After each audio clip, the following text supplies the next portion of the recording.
Hi, my name is David Fleming from Disciples Ignited, and we are studying Gems in John, devotional thoughts throughout the Gospel of John.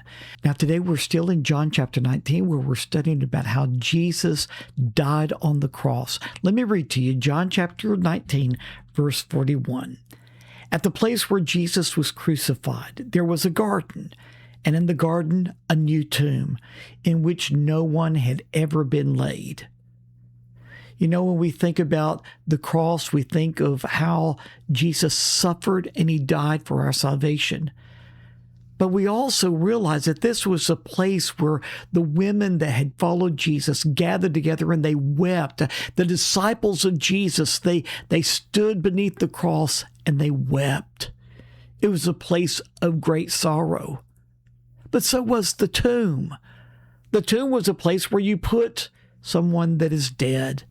And that's exactly where they put Jesus. They laid him in a tomb where no one else had been laid. And then they had the stone rolled in front of the door.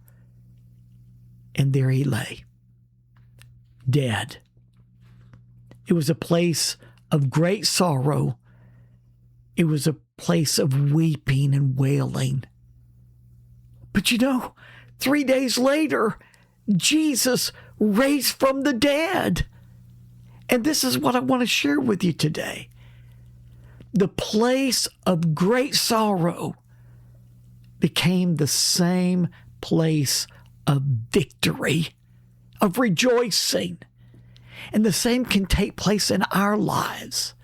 You might be going through a time of great temptation, of great sorrow, of great hardship. And that happens to all of us.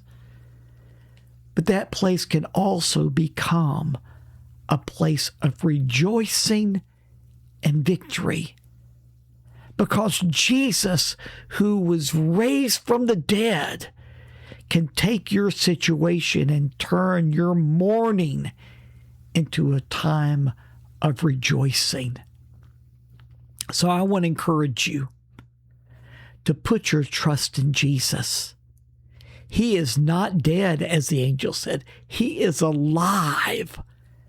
And so put your trust in Jesus.